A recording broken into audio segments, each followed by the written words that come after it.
আকাশবাণী শিলচর আঞ্চলিক সংবাদ পড়ছে সৌমিত্র চৌধুরী।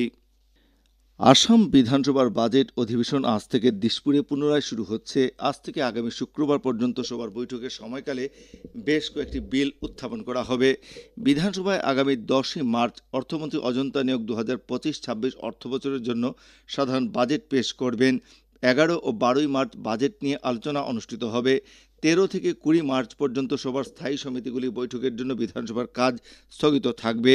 21, 24 ও 25 মার্চ পুনরায় সভার কাজকর্ম শুরু হবে। পরে 25 মার্চ আসাম বিধানসভার অধিবেশন অনির্দিষ্টকালের জন্য স্থগিত রাখা হবে। উল্লেখ্য, গত 17 ফেব্রুয়ারি কোকরাঝাড়ে রাজ্যপালের ভাষণের মাধ্যমে বাজেট অধিবেশন শুরু হয়েছিল।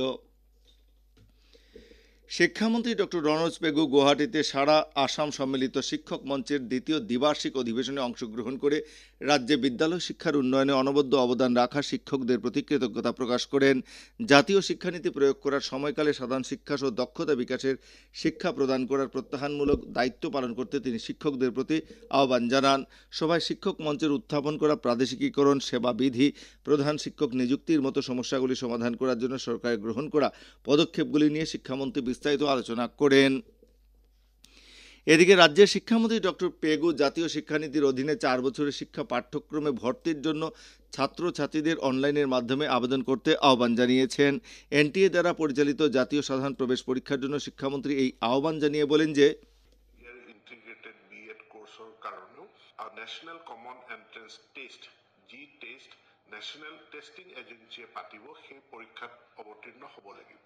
ইয়াৰ কাৰণে আবেদন পত্ৰৰ প্ৰক্ৰিয়া আৰম্ভ হৈছে যোৱা 20 ফেব্ৰুৱাৰী আৰু অহা 16 মাৰ্চত ইয়াৰ অন্তিমটো দিন বা লাষ্ট ডেট এপ্লিকেশ্যন কৰাৰ কাৰণে এতেকে যিসকল দ্বাদশ শ্ৰেণী উত্তীৰ্ণ ছাত্ৰ ছাত্ৰীয়ে তেওঁলোকে এই 4 বছৰীয়া ইন্টিগ্ৰেটেড বিএড কোৰ্সত অধ্যয়ন কৰিব বিচাৰে, তেওঁলোকক অহা 16 মাৰ্চৰ ভিতৰত মই আবেদন কৰিবৰ কাৰণে অনুৰোধ জনাইছো।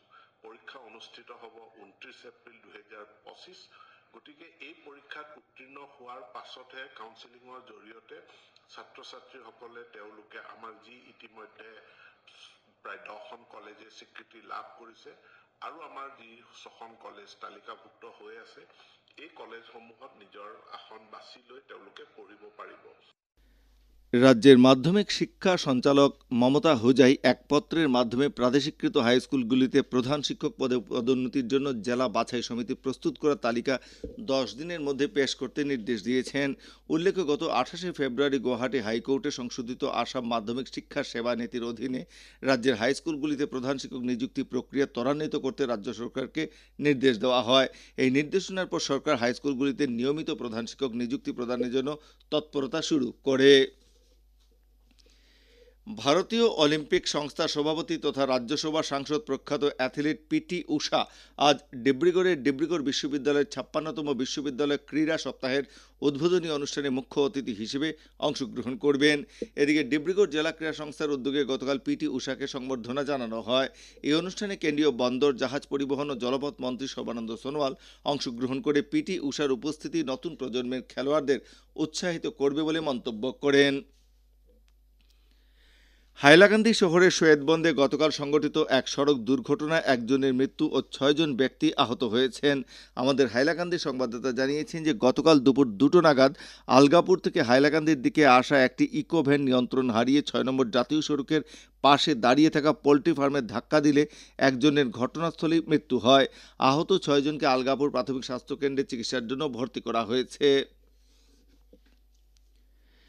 শিলচর ভেটারেন ক্রিকেটার্স ক্লাব আয়োজিত বরাক প্রিমিয়ার লিগ আয়োজিত টি20 প্রতিযোগিতার আজকের প্রথম খেলায় গুয়াহাটি বুলস খেলবে হারেঙ্গাজাও ইউনাইটেড দলের বিরুদ্ধে এবং দিনের দ্বিতীয় খেলায় শ্রীভূমি সুপার কিংস মুখোমুখি হবে সুনাই টাইটান্স দলের বিরুদ্ধে। শিলচর জেলা ক্রীড়া সংস্থার মাঠে আয়োজিত প্রতিযোগিতার গতকালের প্রথম খেলায় নভোতিয়াস একাদশ 9 উইকেটে লেট উমাং দলকে পরাজিত করে এবং দিনের দ্বিতীয় খেলায় শিলচর লায়ন্স 8 উইকেটে উধারবন্দের ট্রান্সফরমার দলকে পরাজিত করে। আকাশবাণী শিলচর কেন্দ্রের আঞ্চলিক সংবাদ এখন থেকে আমাদের ইউটিউব চ্যানেল এআইআর নিউজ শিলচরের মাধ্যমে শোনা যাচ্ছে। এছাড়া আমাদের Facebook page all India radio news Silchar এবং এক্স হ্যান্ডেল @AIR News _ শিলচরের মাধ্যমে এই সংবাদ শোনা যাচ্ছে। আঞ্চলিক সংবাদ এখনকার মতো শেষ হলো। পরবর্তী আঞ্চলিক সংবাদ রাত 7টা 45 মিনিটে।